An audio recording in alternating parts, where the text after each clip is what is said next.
Yes. So we're holding like this. I have told you I have a very interesting Gemara Mokum Kelly that we should start researching something.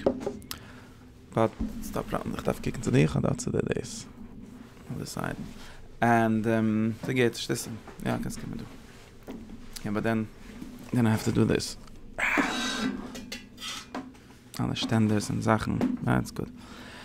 And well, so we're busy with a question for the last few weeks, yeah, trying to figure out a question, which is, what is this thing with holy days, right? Holy times, holy days, holy weeks, holy months, right? And basically, in the most basic sense, last week we had a whole shtickle Torah to be miyashiv, but in the most basic sense, let me frame it in a way that's going to sort of lead us to where I am. There's two theories. One is the natural theory, naturalistic theory, and one is the social theory, right? This is really what we could say, right? In other words, just like we speak about in law, in legal theory, there's something called natural law theory, which is that law exists in nature. It's a fact of nature in some way. Maybe in the nature of people, maybe in the nature of the... However you want to be in the nature, pinklich, this is also a shala. We have to figure out. In the nature, you could say it's an astrology. If astrology is true, then it's a natural fact, right? It's not supernatural or anything like that. If it's maybe it's a psychological fact, maybe it's whatever nature means. But nature, devot, when philosophers say nature, they really mean to say, like I keep on saying, real. But real is a bad word because you think that everything else is fake. But real in the sense of existing outside of human involvement, right? Human in the sense of human is also a complicated word because humans also have nature. Very, very tricky, right? So that's why I say natural in the sense of just like there's trees and there's trees grow in a certain way and so on. That's the nature of trees, at least in the way of thinking like this. And the same way there's days, and days have different attributes to them, different tchinas. Some days are holy and some days are not. Whatever holiness is, nocha shalem. But let's assume that there's a difference at least, even before holy and so on. All right, that's the theory number one. We usually put the kizri and the mekabulim on this side in some sense, although they would hate the word natural because they want it to be supernatural. But at the end of the day, they have a natural theory about it. And the other theory, the other theory is the what are the in legal theory usually they call this the positivist theory, right? Also, these are all words that just confuse me because people use them in different ways. But what they mean is the law, for example, is a social fact, not a natural fact, right? Social fact means just like a contract. If I make up something with you, that's not a fact of nature, it's a fact between me and you. We could die and then the chov dies along with us. If both of us die, if we yashn it, and so on. So it's a social fact, right? That this then doesn't mean not real. That's very important because people say, okay, therefore it's fake, therefore we could just do whatever we want. No, you probably have to listen if you say something, you have to listen to it. If people in general made up, then in some sense you might be just forced to be part of it and so on. But it's still not a natural fact, right? It's a social fact, we could call it, or in the language of the right. It's how do they call it? Haskaimi. Just I don't even know where it is. It says this.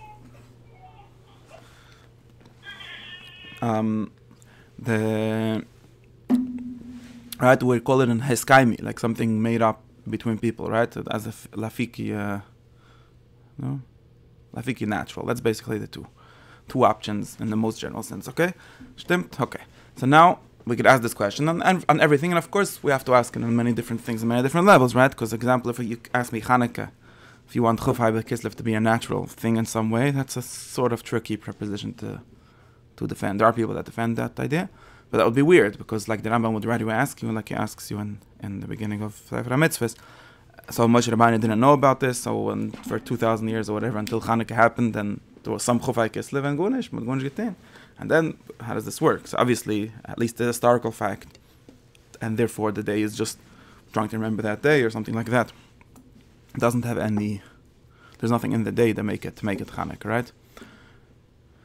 So l'chayre the first, and the same thing with and other things. So therefore, there's different Yom Tovim or different levels of days, and differences in days probably have different. At least bepashtus. If you're a kibbul and you want to put everything into one category, you're going to try. People try doing that. Ramchal tries doing that, and it's complicated how he understands it and how people understand it. We can get to that if you're interested. But like the Punim, it's complicated. So l'chayre we have to go back to the Iker Shoyresh Hadover, right? And the Eger day will be, let's talk about the first kind of day, or the first periodization of time that is, it seems to be a very basic thing in the sense that we build a lot of different things out of it also. It's not only that thing. And it seems that there's at least to be reglamed over that it's a natural thing. Right, and what I'm talking about is the idea of 7 days, 7-day periodization. 7 days has sort of two different chalasen. One is Shabbos, right? Shabbos is every 7th day. We talk about Shabbos a lot. One is Shabbos. And the second one, which is sort of more reveals about this, is the fact that all Yom Tovim, meaning 2 of them or 3 of them, there's only 2 Yom Tovim in the Torah, Pesach and Sukkot. And Shvi is some sort of Tzeiris Shel Pesach, according to the Chacham at least, but anyways, it's also 7, so it doesn't bother us. But anyways, Pesach is 7 days and Sukkot is 7 days. These are 2 major Yom Tovim. Okay, Shvi is only 1 day, but that's a good question. Why? I mean, the Rambam asked this question. So we have Yom Tovim and their last 7 days. What? Could be. The Medrushim there asked this question also, possibly. Yeah. It's free and yeah, they say a teretz was less simcha, right? So that's the Tzifri these 2 teritzim. I remember the Tzifri or someone, right? Because the one there's no time on Shvi is to come. Chasag is Bachim can arbeiten. And the second one is because there's taka less simcha, and because of that.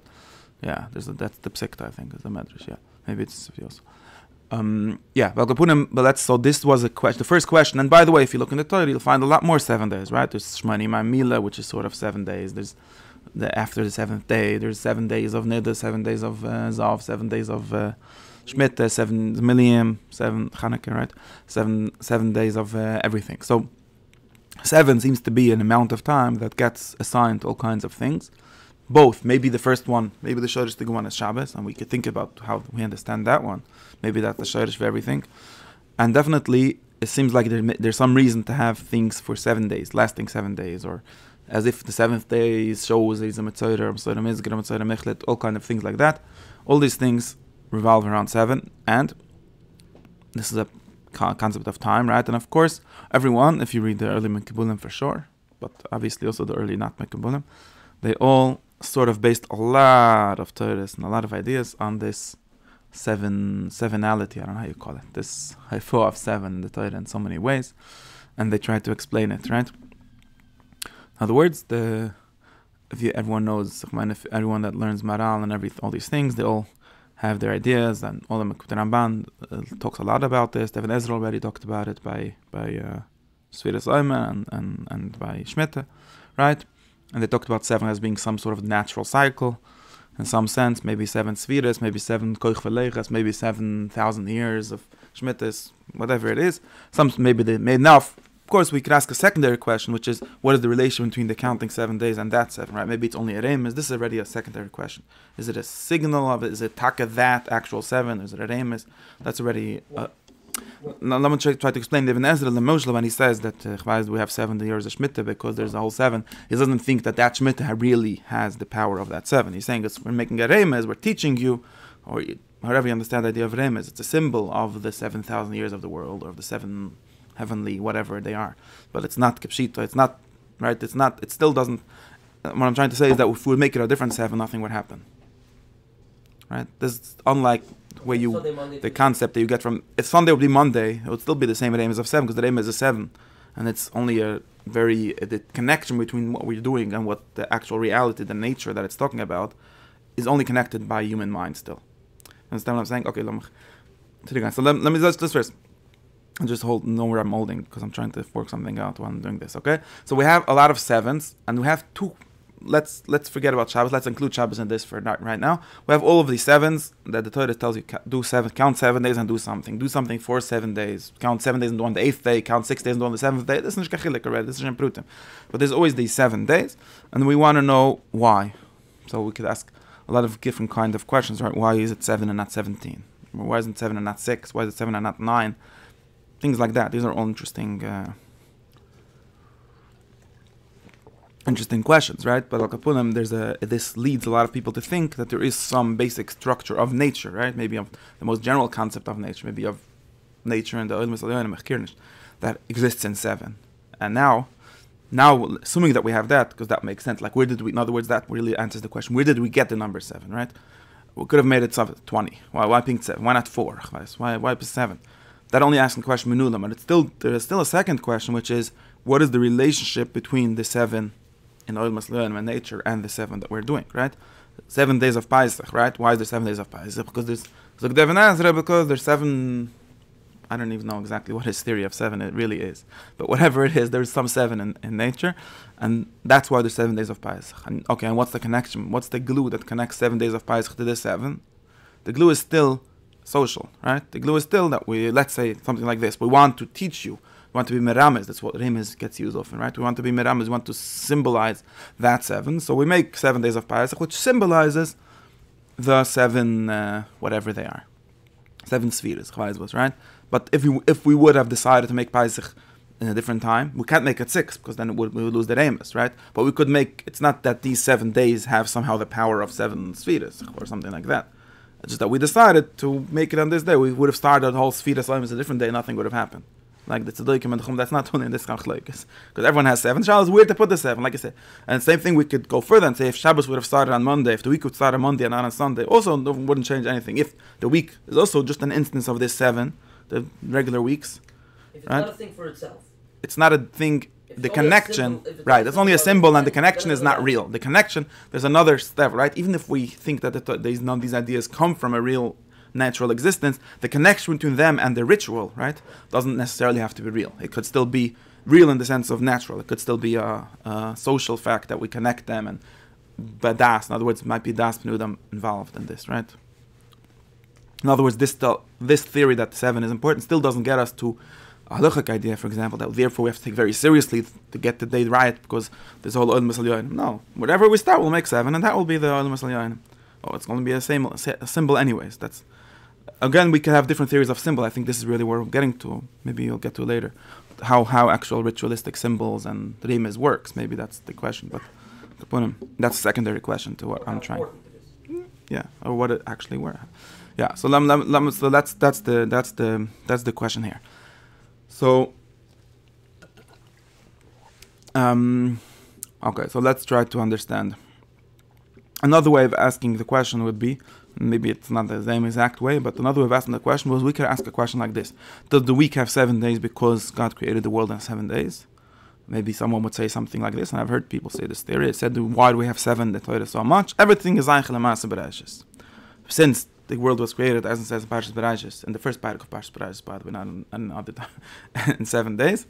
Therefore, we assume that the whole world runs on 7s in some way, or maybe just as Eichet. Again, we could think of it in these 2 different ways, but that's the Makar. In other words, that's the reality. That's the reality that's based on. And everything else, why is Pesach 7 days? But also Eichet Maaseh Bereshis, because why is Niddah 7 days? Eichet is and also Eichet, whatever, Niddah is Niddah. But also, remember the cycle of Maaseh Bereshis in this way. That's what there's a theory that goes like this. That would be one theory. Now there's also a totally opposite theory, which is, again, I'm just trying to clarify theories. Everyone that you're going to read, they're going to be jumping around between these things. There's an opposite theory which says, why does the Torah tell us the story of creation happening in 7 days, or even why did it actually happen in 7 days? Because there's a concept of 7, right?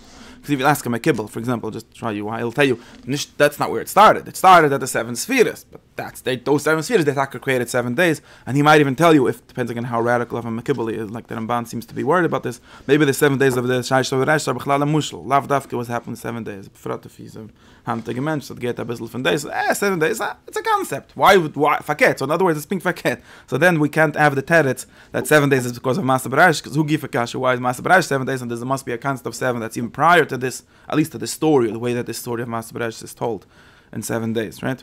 So that's okay. At some level, we'll say, okay, because it's not the true.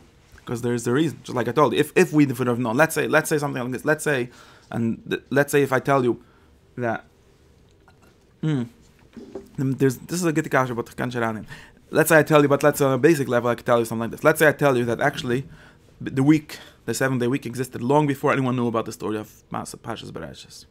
Let's say I tell you a story like this. Udam Rishon, it's a problem because Udam Rishon, but let's say Udam Rishon didn't know. Udam Rishon knew how many days was before him. He only. This is actually. I'm just trying to describe something. Udam Rishon was how would he know? Doesn't say, there's nothing in the nature to tell you the seventh day. This is really where I'm trying to get at. Another thing we'll get in a second. But let's say Udam Rishon was born the seventh day. Gunish, there's a day. He didn't know anything about Shabbos. How should he know? If the Eibshter told him, he told him, but it doesn't say that he told him, right? Who's the first person that the Eibshter told about Shabbos? Moshe Rabbeinu and Muru. By the man. Parshas B'Shalach. And the Torah doesn't say. There's this. We talked about this already. You were not here. And the Torah doesn't say any time. We could assume it was Shamri Shabbos. The Torah, the first person to discover the concept of Shabbos was Moshe Rabbeinu, and not by Arsina, a little before. And where did he discover it? Based on the man. Right, the man didn't come on the seventh day. That's where Shabbos started. There's a good svur, and over there it doesn't even say Maaseh Bereshis yet, right? Only in the Dichas we get to the idea that, and Parshas Bereshis was himself written by Moshe Rabbeinu, right? So assuming so Shkarai, right? But of course, we could say that Avram Avinu learned Parshas Bereshis, but we could also say, like other people would say, no, Moshe Rabbeinu wrote Parshas Bereshis or whoever. Yeah. So. I feel like Kim called it killer. Again, take off Kim, that's a medrash. Even if Kim called it killer. No, then he did know. Then he also knew Ma'arif Tafshil. No, I'm saying. I could say he wasn't mitzvah. The Pashtus, so in other words, I could tell you, and now I could tell you a story that goes like this, just the opposite. Everyone, now, how many days were there in a week? Was there Bechlal weeks? I don't know. Let's say there were weeks. Maybe there were weeks. Maybe they even had some kind of 7-day week in some sense. Maybe they were even Shavim, but they didn't know that has to do Sharish Me'berayishis. Faket. The Eibshter came with some Moshe Rabbeinu, told you know how many days it took to create the world? 7 days, and that's not why the whole thing started. And now it became a Zayich L'Maaseh Bereshis. And now I start telling you, okay, so maybe it's the other way around. Maybe the Zayich Sharish Me'berayishis are because of Shabbos, and not Shabbos is because of Zayich Me'berayishis. Just saying why. Before even you get to the level of asking, so why is there like this concept of 7, whatever the concept is in the first level, you could still talk about what's before, right? Mikudam lami. Is Shabbos before because of 7 days, or 7 days because of Shabbos? Maybe 7 days is because of Shabbos. Okay, so this is the Sha'ala. So I think this is a very serious Sha'ala. At least I see the Rambam asking this Sha'ala. So it's not only a Remes. Usually you start with, okay, it's a Remes, but there must be a reason why there's all these 7s and what's going around on Pipshat. We have to understand it. And why is it a, what? Where exactly? In Chayle Gimel, Parik Mem Gimel. I'll tell you. Chayle Gimel, Parik Mem Gimel. And when his Parik on Me'adim, I put it in the paper somewhere. Okay. So there's those papers that had the Parik. I'll give it to you. It's probably the reason why this is interesting. Let's just try to explain. We are very used to the 7 day making sense because we have 7 day weeks. But if you're actually a natural person, in other words, if you don't have this cultural background of 7 day weeks, which not only people that keep Shabbos have, right? At least nowadays, then you will obviously be wondering, there's no reason to have 7. Just to be clear. There's no pashtastic reason that I know, but we could see soon there might be a reason, but I'm not sure if that's just a doichik layashiv. Because I'll tell you what you would have. You would have days, because the sun sets and comes every day. You would have months if you look at the moon. You might have some other cheshbonis if you look at the stars and make all kinds of calculations. And maybe there's some star or something that goes in 7 days also. Maybe that's really started with that. Maybe there's some cycle of stars. I don't know. I'm not good enough in astronomy to know if that would be true. Some people seem to be saying that. I don't know if it's based on what they thought astronomy is or what it's actually from observation. So can I get, maybe if you know to research, you can tell me. You'll definitely have days and months and years, right? Days we have from the sun, months we have from the moon, and years we have from the seasons, right? And depends where you live, but for the most part, in the places in the Middle East, you would have a pretty well-defined yearly cycle of seasons. Some places might have really 6-month cycles, but at least in the way that there's some nurture in this. In other words, there's some culture in this because it's based on agriculture. But let's assume that that's closer to nature but it's still true that it gets warm in the summer and cold in the winter, and it rains basically only in the winter, and it's a or whatever. So you have these. That's a yearly cycle, right? So these 3 things are natural things, at least in the sense of them existing in nature. In other words, if you would be born without any culture, you still probably would have some idea of them. Maybe it's more complicated, like I said.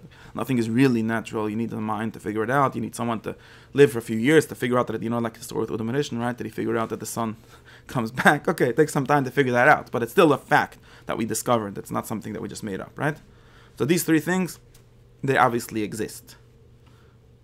Of course, does that mean that metaphysically, physically it exists, right? In nature it exists. The one thing that does not exist is weeks. Very interesting, right? Weeks do not exist. There's nothing, not in the sky, and not in the Olam Hazeh, that works on weekly cycles.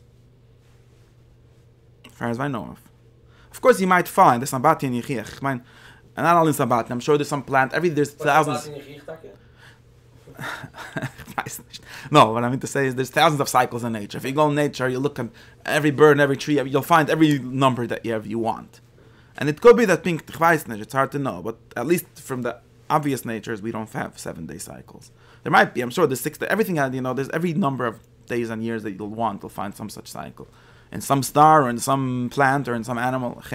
But the Pashtus, if you look in the world, you will find days, you will find months, you will find years, and you will not find weeks. Where will you find weeks? In human culture. If you live in a culture where they work for 6 days or for 5 days, and they shave for 1 day or 2 days, in America they do 5 and 2, right? But better than 6 and 1. And but at least it's still a 7-day cycle, right? So that's where you'll find it. And this is really a very interesting question. I think this somewhat gets us to the big machlokes that we're getting at. Because if you'll read a book called Sefer HaKizri, I didn't bring that piece here, maybe I should. The Kizri, in one of his big things, because Kizri is all about proving that there are some natural. Of course, they're only halfway natural. It's not in this shtickle, in the Mamar edition, right in the beginning, he already says this. The Kizri's whole idea, and of course this is controversial the way I'm saying it, but Zema Katuf, the Fidati. The Kizri whole idea is to prove that there's some natural, supernatural things, right? In other words, they're natural in the sense of existing for real. They're not God decided, random, maybe God ultimately decided. But Tachlis, there's a structure to them, and they're sort of they're not discoverable only by prophecy. That's probably the big thing. But they're traditional, maybe from Udam Rishon, who had some kind of Nevi'ah and so on, or some kind of Chachma, however you want to call it. And the Torah is basically the best of those things. That's the Kizri's basic theory of Torah mitzvahs, as far as I can discern. And he needs to show that this is sort of since he tries to say that this is not accessible, at least not simply accessible to the human mind. In other words, you can't be a Greek philosopher walking around over there in Athens and just think things and get to that. That's his whole thing. So you need a tradition for that. And he wants to show that, of course, that he has the correct tradition or a better or honest, reliable tradition or something like that. And also that everyone else really needs that tradition too. In other words, if you want to know the truth, you need to get to that, at least in the natural truth. Okay, all these things are complicated. Like Apunim, he uses the 7-day week as one of his big rayas, right?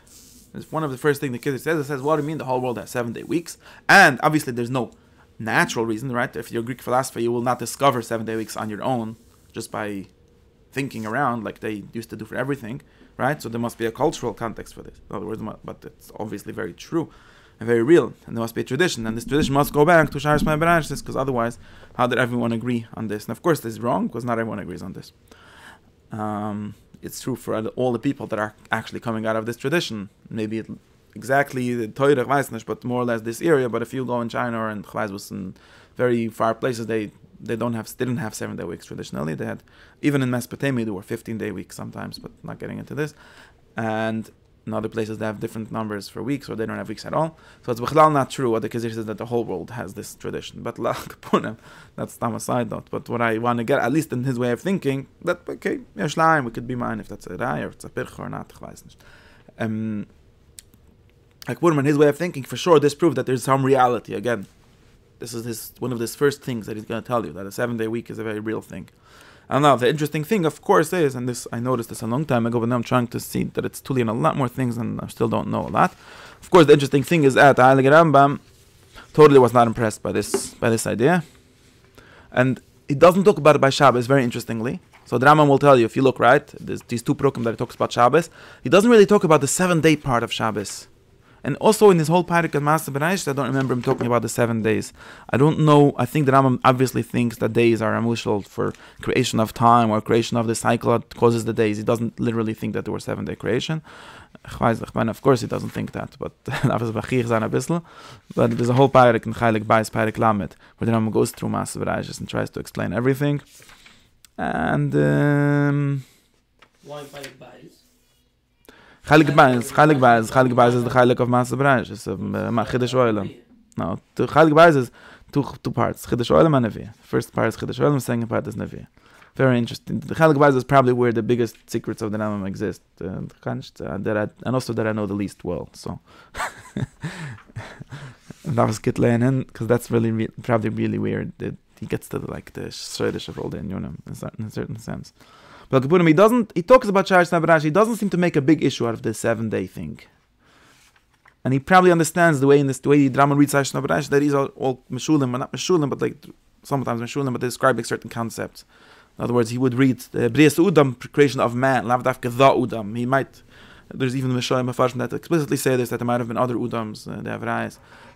So it does not worried about that. He's worried about there's something called Udam and has a certain nature. And according to Mas Baraj, is teaching us what it means to be a human. It's not about who was the first human. That's not such a question that he's worried about. Maybe because of Kadm Soilem, of some reasons, but it's not. He doesn't read it that way. And probably also Shaish Mas Baraj is. He believes in Godliness?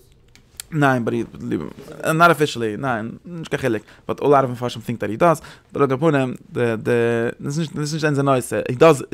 he does explain. Okay, okay. Because he proves not even from Godliness. Right. There's no even deeper reasons, because and I'm just gonna confuse everyone and myself and everyone by getting into that. But the point is, they at least assume that he could read the Torah. That you could read the Torah al derech hakadmus, even Pashas Bereshis. And anyways, he thinks that the more important thing is to understand how the world works. That's what he thinks Masav Rajis really is. It says many times. Masav Rajis is really physics, and therefore, if it says Yom, it's really trying to explain you how the day works, something like that. It's not about a story that once upon a time there were 6 days. You understand the chilik, yeah? Maybe if there would be a count of 6 days, then yes, it has to be explained. This is why we have the mystic of 6 days. In other words, the nature of 6 days, right? Mystic is a very bad word. I keep on using it, but the Rambam would never use that word, right? Because he thinks that things are real. Nature is the correct word. He doesn't talk about it. And even in the parak of Shabbos, the Rambam keeps on saying, Shabbos is what? Shabbos is, again, we discussed this, Shabbos is Zeiche Vasavarash, and Zeiche is Mitzrayim, but and we have to talk about how the Zeiche works. If I'll get to this, another thing that I want to talk about today, maybe, which is the second part of my shir, but Kodim Kol, it doesn't say anything about the 7 days. In other words, what's meinich zu sagen? What is Shabbos? How is Shabbos as Zeiche Vasavarash? You could say 2 theories. I'll say it like Bekitzigud. Maybe I'll get it to short insight. You'll see that it's better than that. We could say 2 theories. We could say one thing, which is that in Shabbos we reenact, in some sense. Again, we could make it more mushla, less mushla, more real. We reenact Shaish Yomim, Shaish Meberash. It's just like God was Shoyve 7 days. 6 days, worked for 6 days and stopped in the 7th. That's what we do. In other words, we symbolize or reenact or embody or whatever the Shaish Meberash. That's one way of understanding it. Then there's another way. We could just say that we Shabbos every 7th day, and therefore he'll tell him Eibishter gemacht the Welt in 6 days, and the main point of here is the Eibishter gemacht the Welt, not the 7th day. That's just a way to get. It would have to be at some way. So this is one way. In other words, the Rambam puts it out. He speaks it always in the second way. He never says that we are Shabbos like God was Shabbos or something like that. Although maybe that's Pshat HaPusik, ich weiß nicht. But he definitely says, if you look in Parak Lamed Aleph over here, he says, and I could show you more deeply why he says this, so that's why it's not only this diak, but he says, how are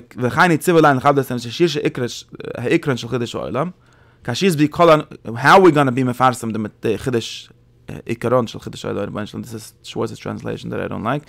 How is it going to be mefarsim? Right? How are we going to be mefarsim the Chiddush Olam? Everyone will stop working at one day, right? In other words, naturally everyone needs to stop working at some point, but not on the same day. But they all stop working on the same day. People will ask, right? People will ask why. So he doesn't say, see what he doesn't say? He doesn't say that we will be Shavuos on the day that God was Shavuos, and by that show that we are continuing that traditional reenacting and any of these things. He just says, at the end of the day, you need some speech in it, right? There's a shala and a shiva in it. And the shala is even not why the 7th day. The shala is why everyone Shavuos on one day, on a specific same day. Right? So in Shabbos, he Bechlal doesn't make the Shabbos about the 7-day cycle. This is an interesting point, but he doesn't seem to make it like that. I'll tell you, if I'll get to it later, I'll show you why I think so more deeply, more beyond how he understands, but it's clear like L'chor is pushed by this. But where does he ask these questions? But interestingly, he does ask this question on Pesach, right? So on Shabbos, doesn't say anything about the 7 days. He's not worried about why it's 7 days and not 6 days. Of course, the Torah is pushed but he doesn't understand that in that way either.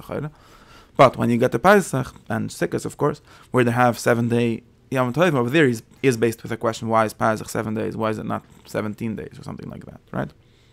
And he asked this question.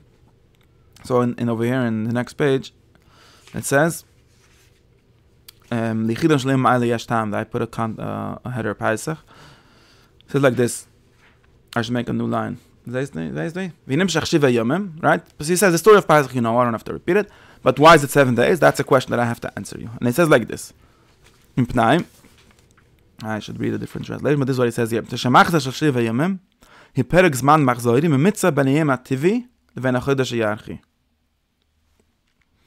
So the first thing he says, if I understand him correctly, is that there's a 7 day cycle. And what's a 7 day cycle? It's a mitzvah in between a natural day. A natural day, of course, is the day of the sun, right? The day and the night. And the lunar natural month, which is also natural. There's a shal in here to translate, but that's the point what he says for sure. Right? And what's a week? A week is neither of these. So what's a week? Something in between. How is it a week in between? Weiß ich nicht. But it's not so simple, right? A day is a day, and a month is a month. So we'll say something like this. I think the basic way, what Rambam wants you to think, if you look at the sources that he's based on, maybe you'll have different ideas. But what he wants you to think is something like this.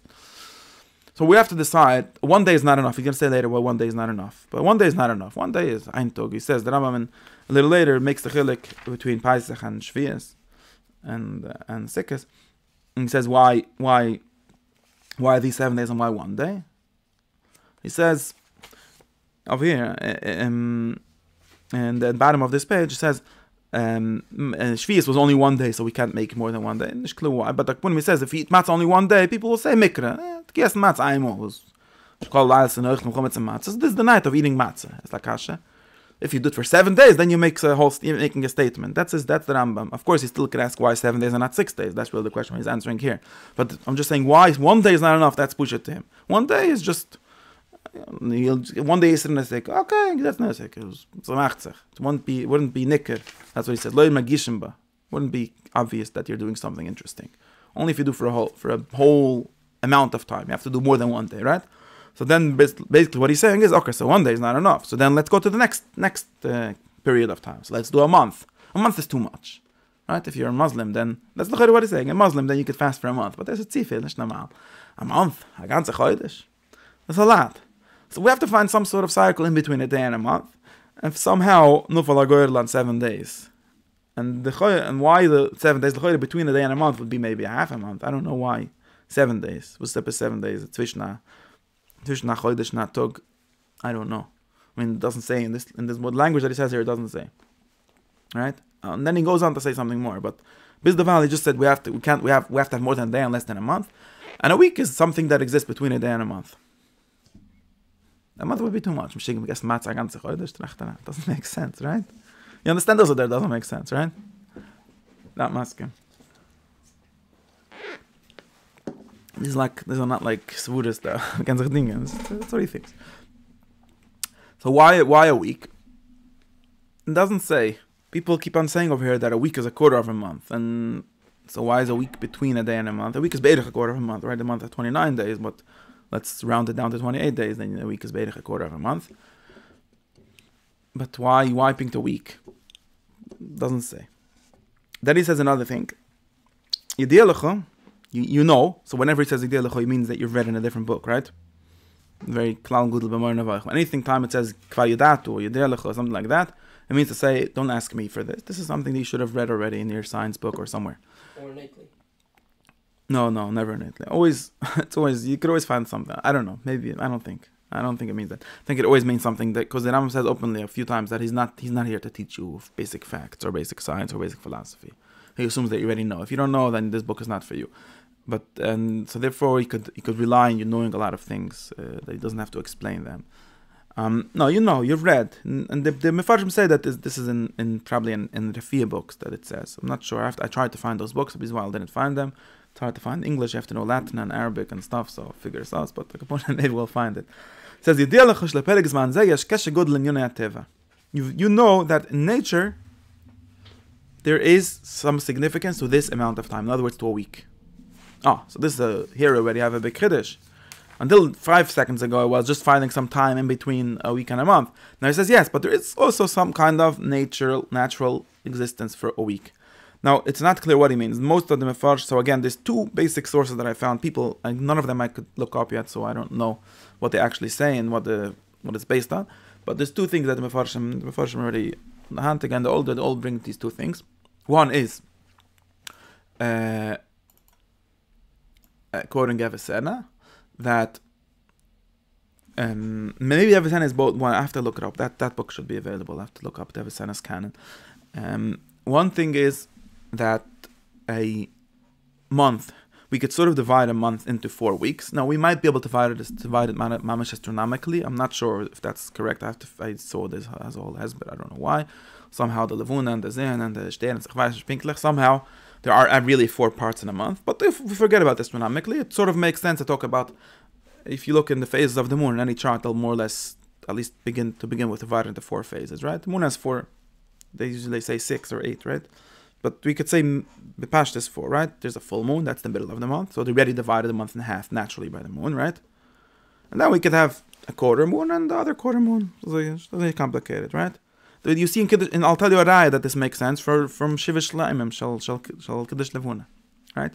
See, people say, we make Kiddush Levuna on new moon. Of course, they also think in Kabbalistically, those people. But it's natural to think like this. The first quarter of the month the moon is still small halfways. And that's okay. So now when some people say, okay, you want a new moon, at least a quarter. This is a moon. Then it gets the next quarter. So that's the 4 quarters of the month. It's not a crazy. I think he has even a picture. No, he didn't have a picture. I don't think that's crazy. It's simple. In other words, if you want to tell a person, let me tell it more simple. I think also, by the way, this is the Indian of Hanukkah. But if you want to tell a person simply, a part of the month, right? I want meet me in the Mulgetzat. If you don't have calendars that are mediyik every day, you don't know. So you're only going by the sun and the moon. So day you could tell me, come in the morning, shachris, go in the afternoon, mincha. That's why Zmantfil is be'ervain in the morning. The Kazmanim is a very modern thing, right? Because we don't have clocks somewhere. Right? They come to me from Arif at night. When it gets dark and so on, right? So if you want to tell them a month, you could tell them, come to me on the first day of every month. How do you know the first day? You'll see the moon goes away. And then when it comes back, that's Be'erich Wen. And that's why Chodesh has 2 days. But that's why when it says Chodesh, right, we know, this is one of the reasons, I'm just trying to explain, that's one of the reasons why the Chodesh started. People think it started from mystical reasons. It also starts for very practical reasons. If it's Chodesh, for example, if you're a king, and you will have to have a Sifas, a Senate or whatever, your Eitzah games have to come together at least once a month, let's say. So how are you going to make them all arrive in the whole Shtut at the same day? There's no calendar. Nobody's counting days. There's no WhatsApp. Look, so there's a WhatsApp. It's called the moon. Look at the moon. You all look when there's a new moon. You'll come. That's why there's a Chodesh. It actually makes sense if you can get yourself out of our modern world with clocks and everything, and you realize that if you want to, he should come meet you. You have to tell him something that is going to be obvious. So if it's on a day in a month, the moon is always a good timekeeper for you. Come on the first day or the last day of a month, the first day of a month. That's how the Chodesh started. Then people start saying maybe it's a Remes, but it's very practical need. You understand? We need a clock. We need a clock just so we could agree on. People from Ishmael and Tzvas could both agree on which day to come to the Mikdash. It's very important. That's why most Me'adim are on the 15th day of the month. So there's really 2 days. Just to be simple, there's 2 days where the obvious times we could tell. Now let me try to explain it better. Let me a bisschen mazman, you'll understand the whole Inyan of Kiddush HaChodesh and this bepashtis in this level. It's before the philosophy and Kabbalah, right? So if I tell you, come in this month, right? So firstly, which month? Okay, so the 7th month was this, the Chodesh Oviv, right? The month, in other words, the cycle of the moon, that's after the new season starts. Okay, so we know which month to come, right? But which day of the month should I come? This becomes very complicated because nobody has it's very hard to look at the moon to know which day it is. It's going to be off by 2 or 3 days or a day. It's also hard for naked people, maybe handig people, even amol. You could always argue: is a little bigger, more, a little bigger. People take him It's hard. So there's one thing that's more or less simple. 2 things are more or less simple, but the simplest thing is the middle of the month. You see a full moon. That's when you see the moon starting to get full. Right? That's the full moon. So that's why all Yom Tov happen on the full moon. Again, we can have a day before Yidalit. nothing is mamish exact. But the full moon is something that's very obvious. Every baby can understand when is a full moon. Look at the moon, you'll see it full. That's the night. Why did the Yom Tov have to be there? I mean, we already work in the Torah. You already work with weeks. You're trying to. I'm talking before. No, the Torah doesn't work with weeks. How do you know which week it is? How do you know which week it is? What do you mean? You can't count Me'adim. Me'adim don't have anything with weeks. No, I'm saying, Shabbos and Me'adim have two different. No, if you're saying the idea over here, why is Me'adim put into the? I'm telling you why. Yeah. Because that's like a very obvious simon. That's when you don't have a clock, right? Meaning, in those days, there was something called a week. No. There was never a week before the... A week doesn't help you for this. Which week? We can't look in the zweite Woche. No, nobody counted weeks. Was Parshas Noach, meinst am gedenkt. Shabbos they can't, no. Yeah, but because every 7th week, they didn't count which number Shabbos it is. It's very hard to get people to agree on that. Right now, in 2 weeks, in 2 Shabbos, 3 Sundays. Yeah, that's not us. It's not true, because they don't go on this. That's the shit Tzaddikim. They wanted to do that, but no, I know. it doesn't work like this. In this, right no, I think it's very hard. You need something that can reset. And I think the only time that Yosef Kanal is Sfiras Oimer, we can get up to 7 weeks to count. I'm not sure if it actually worked, but generally we don't find Sfiras Oimer works like this, counting weeks. Sfiras Oimer works like this, like your proposal. Let's count weeks. The 7th week will come.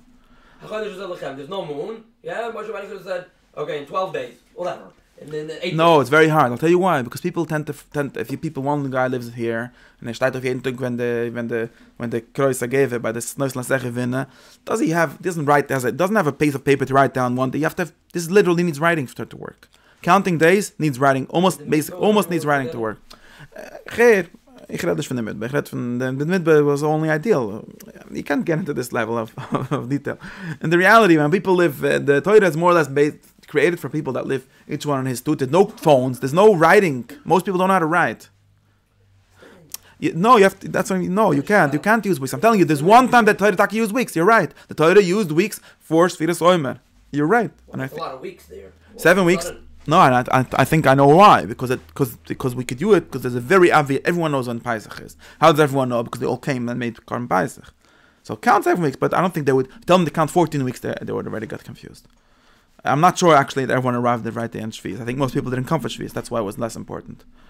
Most people came for Pesach and for Sekas. Shviz was a kleine Yom Tov. Very hard to come for Shviz, man. Let's be real. I think it's very hard. I think that that's why Shviz is Yom Tov Tam L'chomem, because most people didn't keep track. Okay, that's Shentayah Shviz. But you're right. You see that Shviz works like this, but I think it's very hard. I think that I'll tell you why, because anything that you have to keep track, you need someone that's official track keeper. Now do the best, and then needs to have a way of communication, sending shlichim. It's a whole complicated thing. We're so used to having calendars and writing and computers that you forget how it works. You need something that, no matter what happened yesterday, you could look today at the moon and tell me what day it is. I'm ganz sicher that this is how it works. Okay? Now, therefore, the full moon is the most obvious time. That's why, if anyone tells me there's a Yom Tov on this month, it means always the full moon.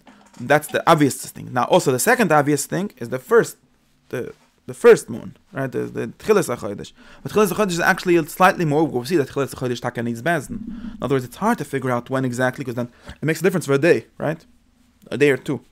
The Milya HaChodesh, there's always a suffix for simple people, and that's Taka why. In general, we have this whole structure of the Bezdin decided the first day of the Chodesh, but by the 15th day, there's not really a suffix anymore. There could be still a suffix if Lefidem Chodesh Mula and Chusar and so on, but that's why we have this whole situation. But the Pashtas, we see that Chodesh Zelechem is Nimsel Bezdin. 15th day is not really Nimsel Bezdin.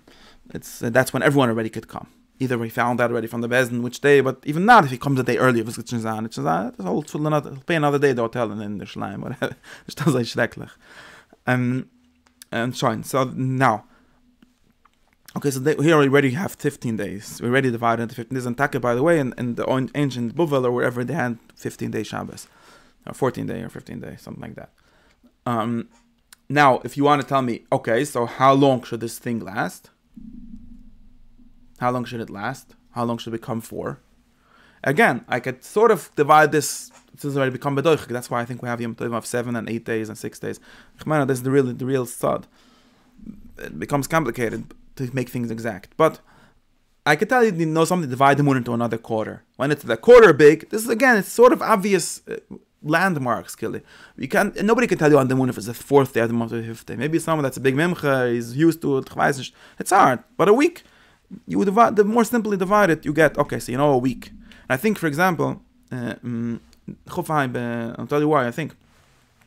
And the 25th day of the month is also something, works with something like this. It's not exactly a week, it should be the 23rd day, but beside it.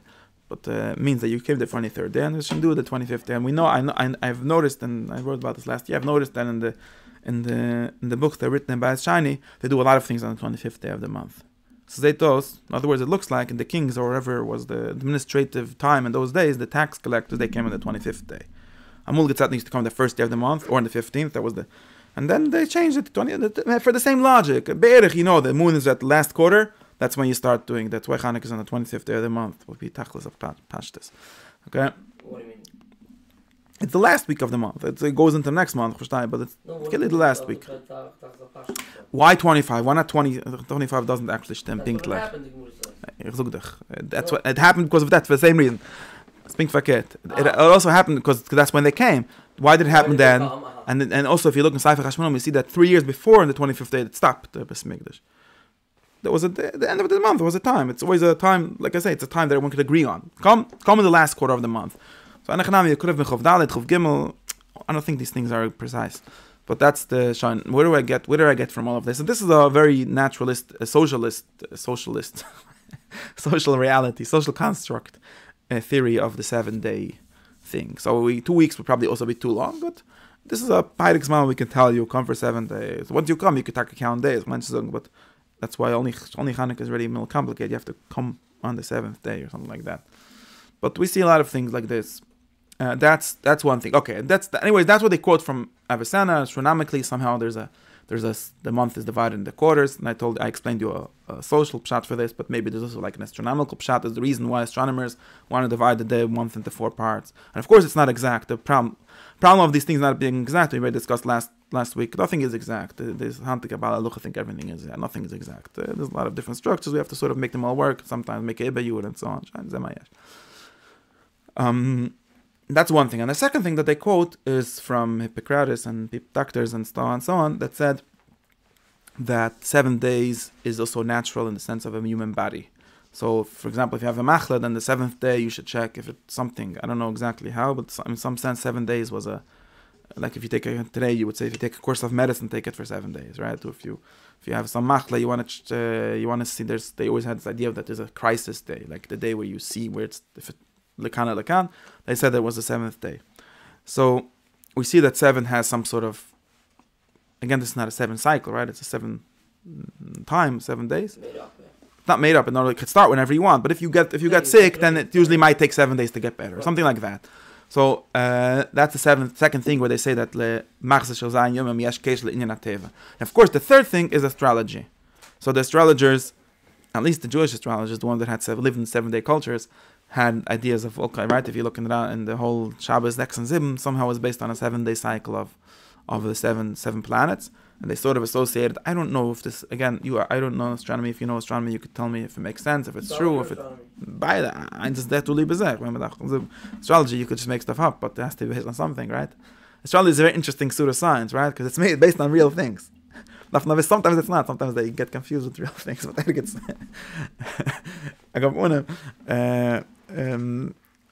So the astrologers, they all have this idea of 7 planets. At least they do as ancient 7 planets. Of course, modern astronomy doesn't hold of 7 planets. So maybe we should change it. But they held of 7. They had the idea of 7 planets, right? Counting the sun and the moon, and not counting the smaller planets that we know about. They had 7 planets, and therefore they put them each on one day of the week, and literally you have the names of the week that we have are some of them based on that, right? Saturday is Saturn's day, and so on. And the Gemara also, Shabsai is either named after Shabbos or Shabbos is named after that, which is also Saturn. So whatever. Akapunim. So there's also Tevi, and that makes sense that the Rambam should be Mekatz, because the Rambam was not a big fan of astrology, so he probably didn't want to say this, but still said that people at least believe that the Rambam has always this thing that if people believe, that's also a reason to do it. So, okay, get around the ganze Sikh in astrology. The Rambam, in some sense, believes that astrology is true, but he doesn't want to know about it because of Kishuf and stuff. So maybe it's also that's a third shtickle hypothesis for what is going on here.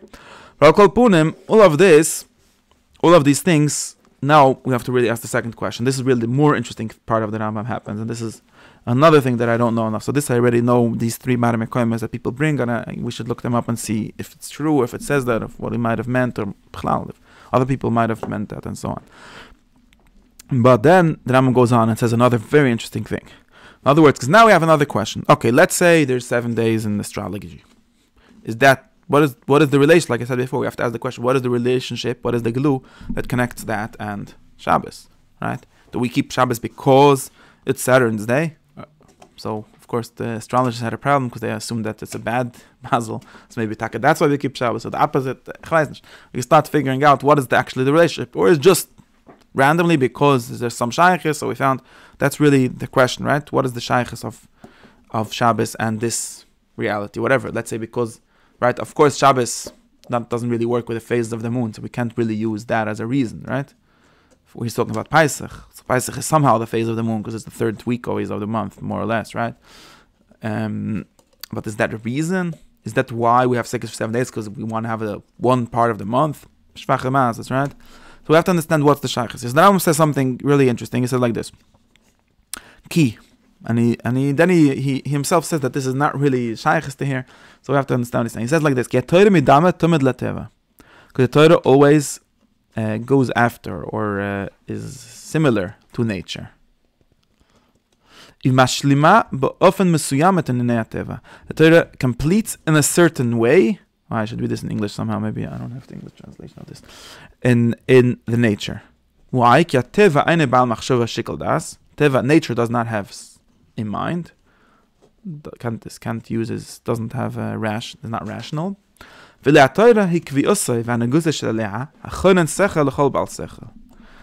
lines are really bombshell lines. Each word means something. We have to figure out. Then he says, I love when the Rambam does this. He's like, I just told you something. I didn't mean anything. This is not really what I'm talking about. I tried to talk about I'm just giving you reasons why it's Pesach 7 days. Why did I suddenly drop on you a whole bomb of philosophy and nature and Torah and cycle and God giving? What does it mean? God giving the Torah and so on. But that's still what he does, and we already know this is one of his great tactics in of playing around with people. Yeah, he says in the beginning that he's going to do that, and he sometimes is going to do it. I think he always does this. I don't mean that. If you didn't understand, it's not for you. But I'm very curious, so we'll try to understand. So, what is he trying to say? So let's try to figure out. So I do know that there's a whole parak. Always when he does this, there's a parak that talks about it explicitly. Right? So in Chalak Bais, in Parak Mem, so Parak Lamates and Mem and Chalak Bais are probably the most dangerous parukim in the whole Modern Avachem. At least for religious Jews, Orthodox Jews. Because over there he talks about, after he explained what he thinks about Chedesh Olam, and after he explained what he thinks about Nevi'ah, or maybe in the middle of him explaining what he talks about Nevi'ah, he starts talking about, first Perek Lamates talks about Nevi'as Moshe, so this is what you should really figure out what it says here. Why Nevi'as Moshe is better, and basically he takes it in the most general sense, and why what does it mean, basically. We'll have to get to Perek Mem maybe. But what does it mean for a Torah to be a Torah Likis? In other words, it has a certain meaning. And why Moshe Rabbani is the only Torah. That's really Perek Lamates is basically answering the question why the only Torah is Torah's Moshe. In other words, the Iker of Zestel Semech Lefes. And he says very interesting things, maybe to figure out what happens if you really follow the logic. But that's what Perek Lamates is about.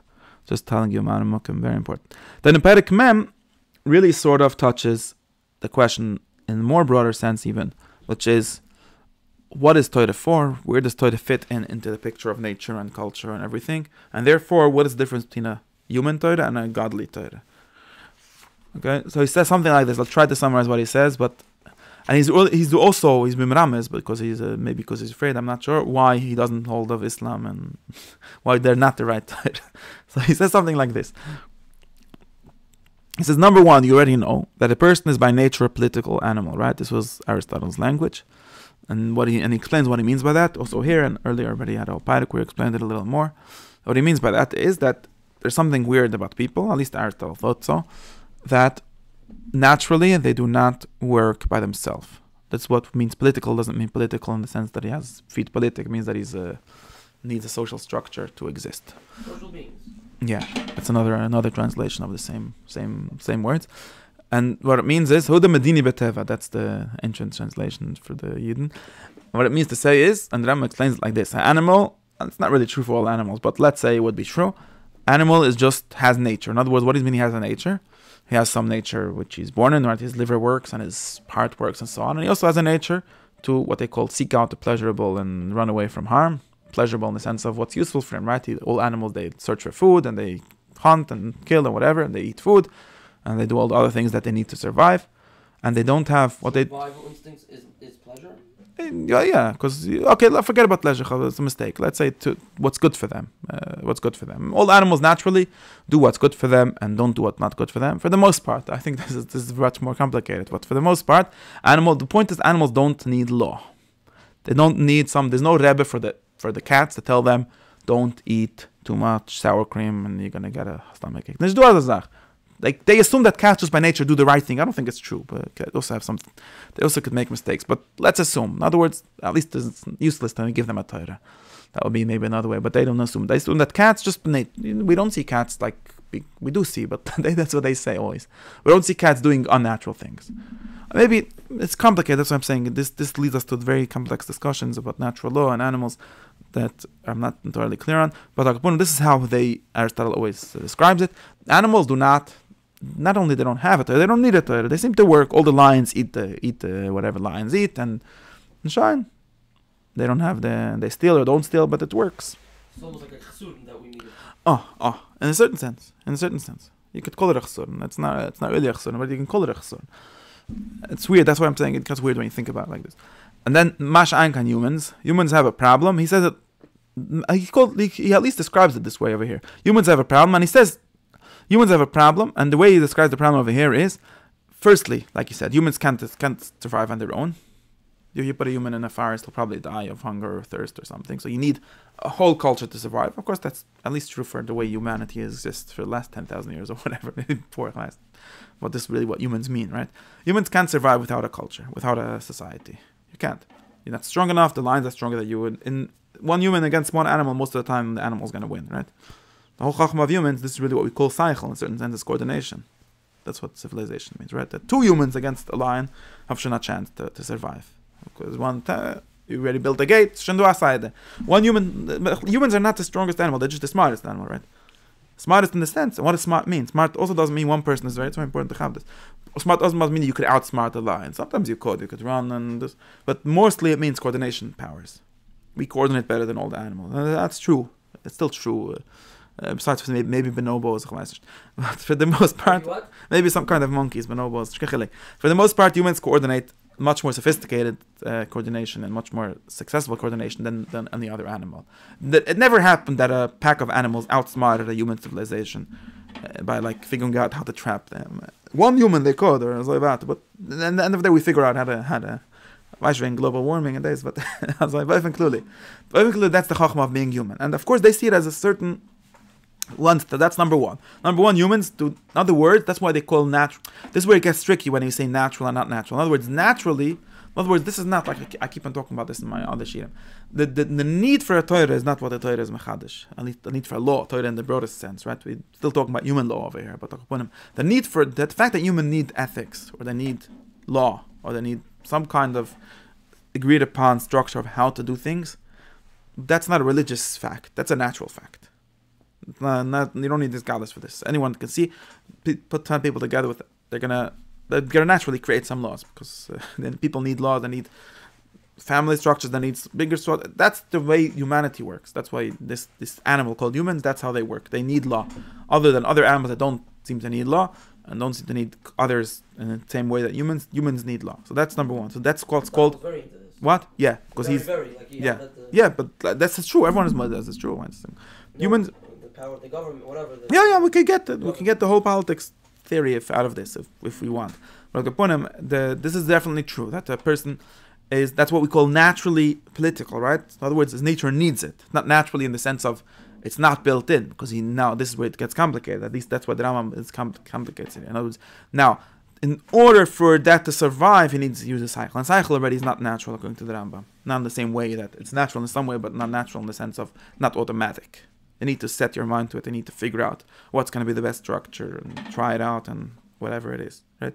So in that sense, it's really less natural. In other words, a human is naturally unnatural. That's really maybe another way of saying it. Okay? Now, another interesting thing that he says here is that the reason why we need laws is because people are different from each other. That's another way of him saying it. When meaning to say, he assumes that most lions are more or less the same.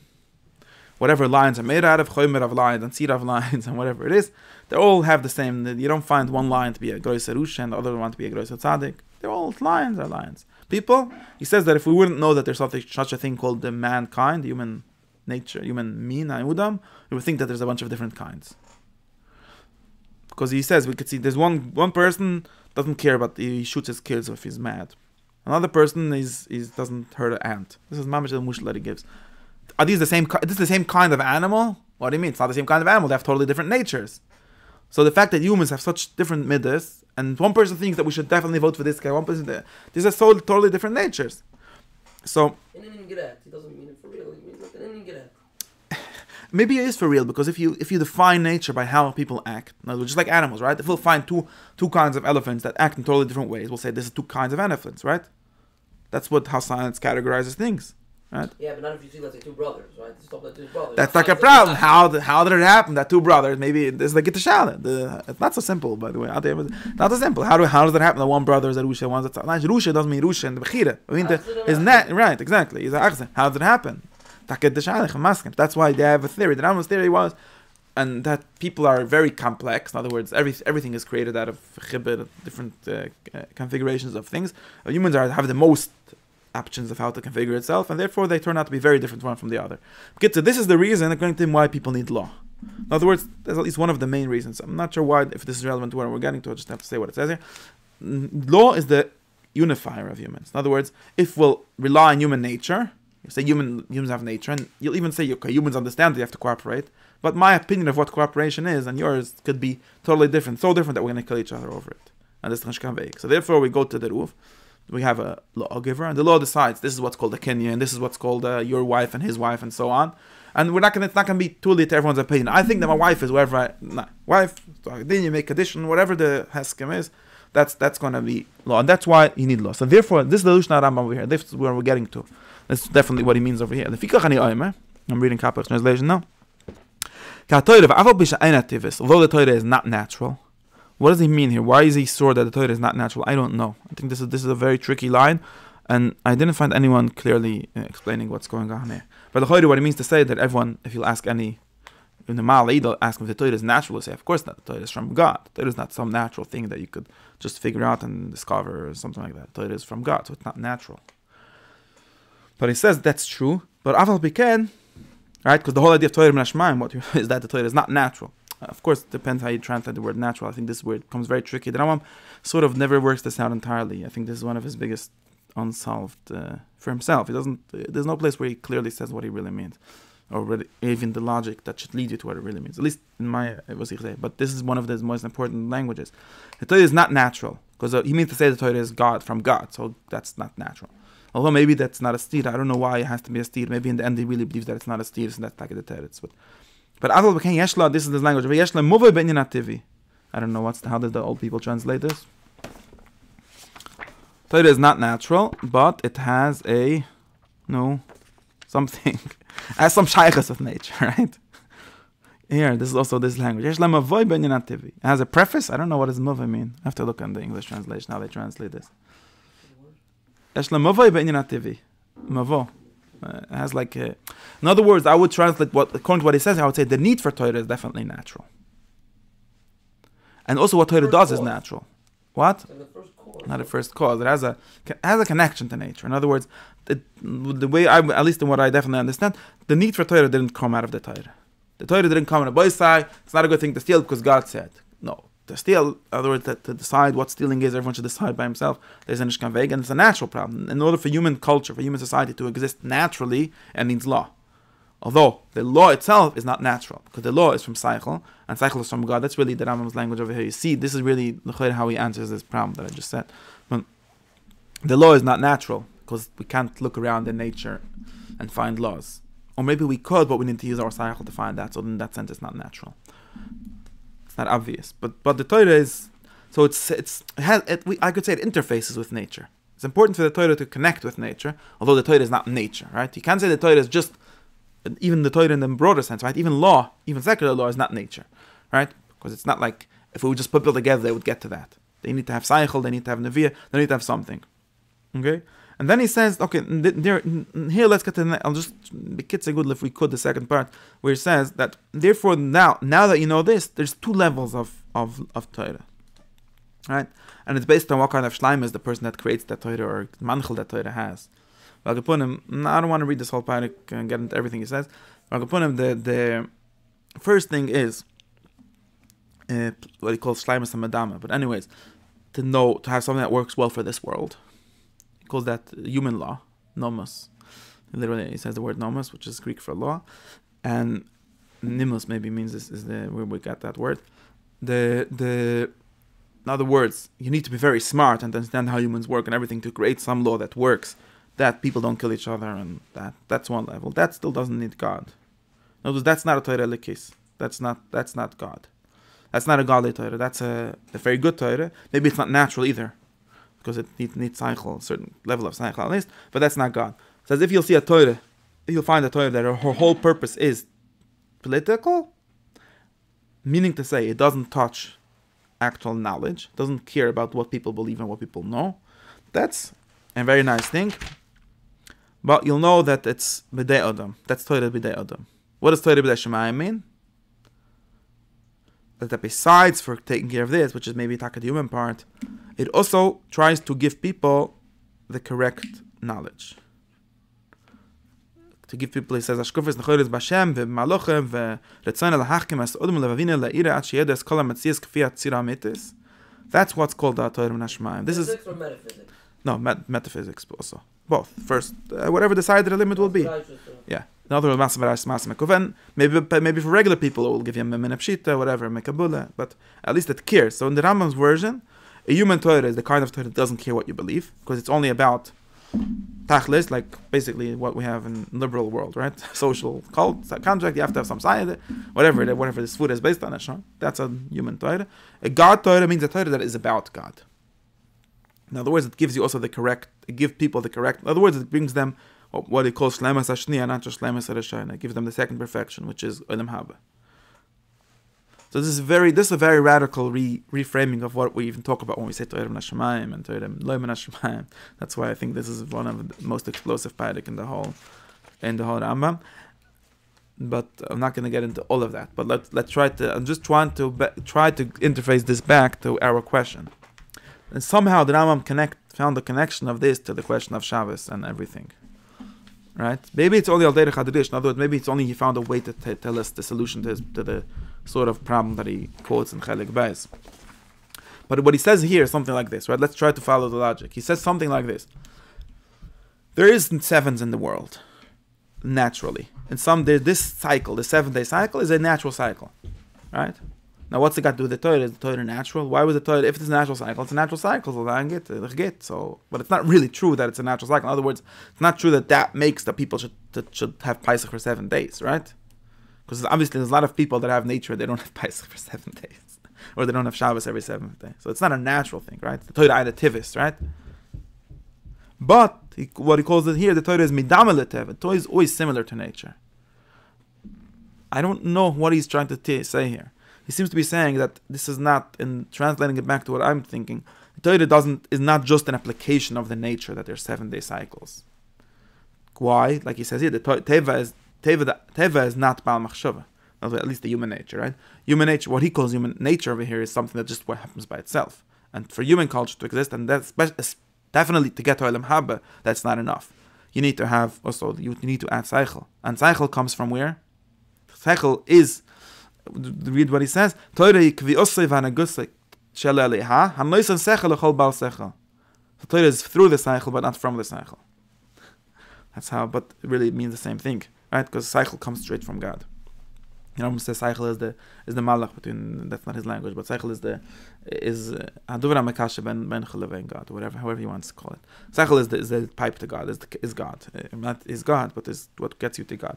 In other words, when you say Torah is godly, it really means through the Seichel, or means Sichli. And Sichli is not natural. In other words, to just say we're going to have 7 days because there's a 7-day cycle, that's not enough, because we're not interested in just being natural. What we're interested in is being better than natural. In other words, being humanly perfection natural, which is Seichel, which is Torah. But there is some shayches. Why is there shayches? Because we're here to, I don't know how to say it in the correct words, because it Torah is midamel to maybe just using this as a jump into something else that's not really to lizeh bezeh. But at least how is his logic of his book working? He's trying to say, you know that there's a natural 7-day cycle, and the Torah is using it, and this is trying to teach you, maybe b'derech remez, let's say b'derech remez, that the Torah is cycle, is nature plus cycle. So there's nature 7 days, but of course it's not enough to have Pesach 7 days. You have to be misborn in the idea of Pesach, and to get to the shleimus that Pesach is trying to get to you. And that sort of corresponds to how there's 7 days in nature, but that doesn't make you make 7 days Pesach. So you need to add cycle to somehow tell you to have 7 days Pesach. And ultimately that's only going to be in the way that Pesach, just like every other Yom Tov, teaches you some truths, and it's a time to learn truths and so on. And then you'll get to what the Torah really is. What should I tell you? Something like this is going on here. Like, meaning you need the human interaction to make. Yeah, because that's not what he's talking about. That's what I'm saying, because he's meramis to this whole thing in Perek Mem, Mechalek Beis, where is the Torah natural, is the Torah not natural, is the Torah nature plus? He's connecting it to a much deeper sigya in his world. And what I said last week is Bepashtis Mivnas, is like still on the Malucha in a certain sense. The Rambam is trying to bring it back to I know what he means when he says Torah is natural or not. I know that it doesn't mean only that. I could say that, but it doesn't mean only that. I know that when he says this is a code for a very serious question, and in other words, what Torah B'Neshmayim is and what Torah is for, and all of these questions, and I'm not sure how that actually connects to this question of what 7 days are. I'm trying to follow this logic and think, okay, so therefore, what happens if you're not a Rambamist? What happens if you're a Mekibel? How does this connect for your mind? What happens if you're the Kizri? You understand? I'm trying to follow that through, but I'm not entirely sure how. Was? I record this. Let's go with the Ram that you mentioned before in Perek Beis, right? Where it's Movoy L'Teva. No. What is that? What does it mean, Movoy L'Teva? That means Ba'atzim, in order for it, since it's needed, right? That's how I read it. I'm not sure if it's only what it means, so but let's say. Who applies the need? I mean, it's needed, right? But you need the human to. You need Seichel, or right, God, or Neviah, however you want to call it. To apply this need. This I understand, but it's not. We're not talking about over there. With last week, we were talking about deciding which day it is, or something like that. Right, Pesach itself is not going to happen by itself, even though it corresponds and connects really to something that it is a remes too. I understand that. I agree. That's what I agree. In other words, how does the cycle work? But this is a slightly different question that we've had last week. Because last week we're like, last week we're answering this question. If I know, right, the question that we had in Chilesh Oilam, if I know the precise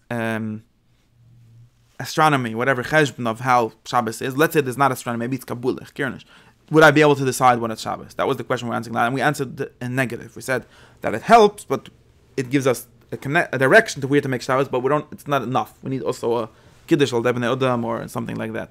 He's talking about something that's analogous to this, but not the same thing, right? He's asking something which is like, if you're natural, is it enough to be a perfect human being?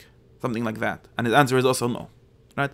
It's not enough for a person to be natural. A person has to be godly, which means sichli, right? It's not the same thing. He's not worried about how to decide which day of Shabbos is. Maybe al derech mushal, maybe al derech remez. I don't know. That's why I'm not sure how strongly this connects actually, and how strongly we could then turn it around and figure out what other people would think based on the same. You understand what I'm saying?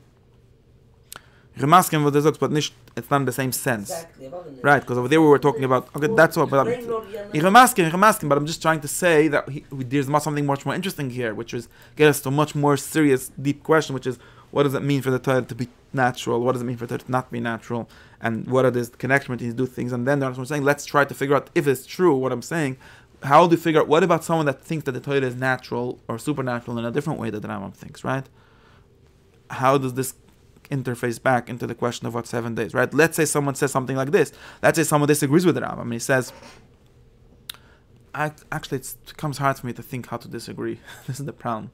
But let's say someone disagrees and he says, this is crazy theory that the Torah is just a political. People would really say this, but I'm not sure what they mean. I think they generally don't understand what's going on. Let's say someone would say something, the Kizri would say something like this. The Kizri says something like this the whole time, right? Says, according to this theory of Torah, Torah is just some sort of, and this is Alpha Rabbi's theory basically, so the Kizri knows it from there. In broader sense, right? Torah is just a way to have a human culture. Let's add not only in Olam Habu, but Olam Habu is only about truth. It's not really about Torah, right? So there's a problem that they have here. And Torah is just a way to get you. So we have Pesach to teach you that there's a God, teach you that there's a Gocha and whatever, and therefore you'll become a perfect philosopher somehow and so on. The Kizri has a problem with this, which is really that then you might as well be some kind of Zoroastrian with the same svura. You might as well be a Muslim with the same svura. It's not true, because the philosophers that we learned it from were Muslims. They didn't say should be. They say should be a Muslim, right? So, or they didn't care. They said explicitly that doesn't matter what you are. And this is the thing that bothers very much for the Kizri, right? So therefore, the Kizri says, no, this is crazy. In other words, you're humanizing, naturalizing the Torah way too much. Torah is really supernatural in the sense that there's really God's roots and God's structure that says Shabbos is the 7th day. Nicht the ganze Torah mit gedenken Gott and and this is a way, this is a trick. I love that. They look at that a very secular way of thinking. We should think in a more traditional, in a more heilige way and say that, no, there's something real. And somehow that also leads them to think that the 7 day of the Torah is the same as the natural one, in the sense of the natural one also not being natural because it's just decided by God and and so on. That's why I think in some sense this gets very well to the actual Shoyrish HaSharushim of this problem over here. And I'm still not sure if the Rambam really meant it like that, or it's just like a way for him to slide in his idea. Sometimes he does that. Sometimes it's just like Derech Agav, because he needs to find a way to slide something in, which without you noticing, but it doesn't really mean that it's connected to the 7, which that's maybe it's not sure. And of course this goes back to, this also adds even more things when he says Teva and Baal Machshava, how some people connect this to what he thinks about Ashgucha, a whole other thing. I don't know, this is a lot more stuff going on in this there's a lot more going on in this Nikid over here. But this, let's just finish with this. I'm already speaking for an hour and 17 minutes. Let's just try to finish with this. To the Rambam, when the Rambam says that the Torah is not only natural, but it starts with natural, starts with at least a natural need and maybe a natural structure even, right? Because 7, why is 7? Because 7 is a natural structure. But that's not the end of it. That's what would be very important. In other words, for the Rambam, 7 is where it starts, but it's not where it ends. We have 7 days of Pesach because it makes sense. It's a natural period of time to have 7. But what you should be ma'ayin on Pesach, right? What Pesach is for is not to figure out what 7 is. This is the loikav mekabulim, and the mekabul will tell you Pesach is 7, and this is a very important secret of Pesach, right? Because 7 is Rambam to Ma'asfiras Amalchis or whatever, 7 Sfiras, and that's really what you should contemplate on Pesach. The Rambam, no, that's where it starts. There's a natural 7 structure and so on. But where it ends is just by contemplating God, which is not natural. Because Eichel is not natural, and God is definitely not natural in this sense, and therefore that's where it ends. So there's a big difference in the structure, really, of the Eichel that he wants you to get on. But this is something very, the Mekabulim at least keep on doing this, where they take the sort of structures where it begins in, and they say that's also where it ends. In other words, they say, and they do it in a very tricky way, because they tend to identify the 7 not with the natural 7, but with whatever concept that Rambam would also have in. So there might be just a difference of Hashmuz Dashnik Banai. In some sense, they're really saying the same thing. They just pretend they're arguing. I learned this line. Bani Chazor says, why is there din? And what's the din of Chodesh Hashvi, right? Of the Chodesh Teshre? So the Rambam would tell you, no, maybe there's some natural reason why it should be now. We talk about it, but really the din is not a natural concept. It's a psychedelic concept. In other words, it doesn't exist in time. I had a whole long. This is really where it started. This whole thing, and the Rambam says the din. The Rambam says openly, din is always whatever. Din is a concept. Why are we thinking about it this month? For reasons. There's reasons, natural reasons why, but it's not the end of that, right? The end of that is not this, it's the 7th month, and therefore, the end of that is you think about God, you think about Hashgacha, you think about, you should become better, Tshiva, whatever it is. Now he learns, and as it says something like this, why is the din in the 7th month? Because Shvi is Maram is the Binne, and Binne is down the Welt, and Absasai. Okay?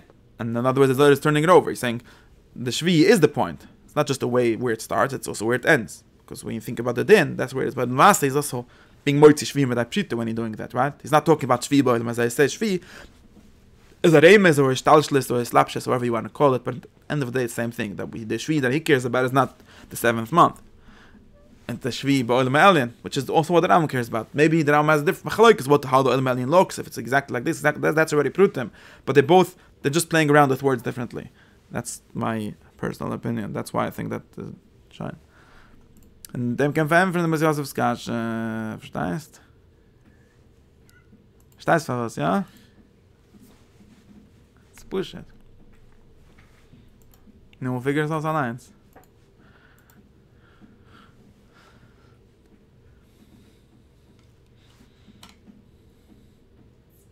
Because if you're looking for Remes to work, I didn't say my whole Torah about how Remes works, how symbols work.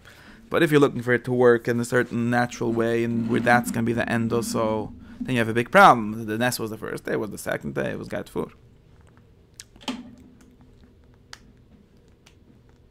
But if all of these things are anyways just ways to get you, and they're just, there's a point to all of that, right? And why is it really 7 days? Because 7 is a natural amount of time, and why still was 8 is just as natural as 7. So 8 is just 7 plus 1. Just add another Sunday to the week. Nothing weird. Sometimes we have 6. The Rambam has a thing. Why is there 6 7 days in the Shmini Atzeres? He says because Sikh is a Simcha, and it's hard to do some Simcha in the Sikh, so we added another day to do Sikh, Simcha, Tanzen and the Smedrish. That's literally what it says in here. That's what he says about the difference between. He doesn't. In other words, he's not very worried about the 7th day and the. What did he say about Mila B'Shmini? I don't remember.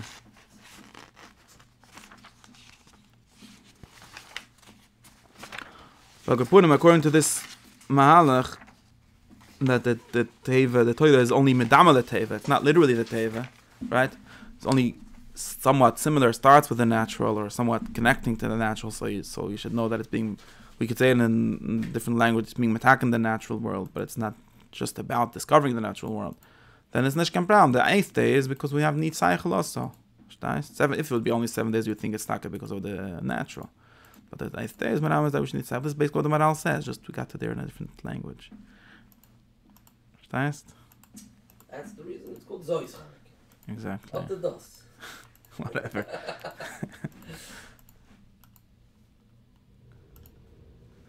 Anyways, shine. You have a Maral?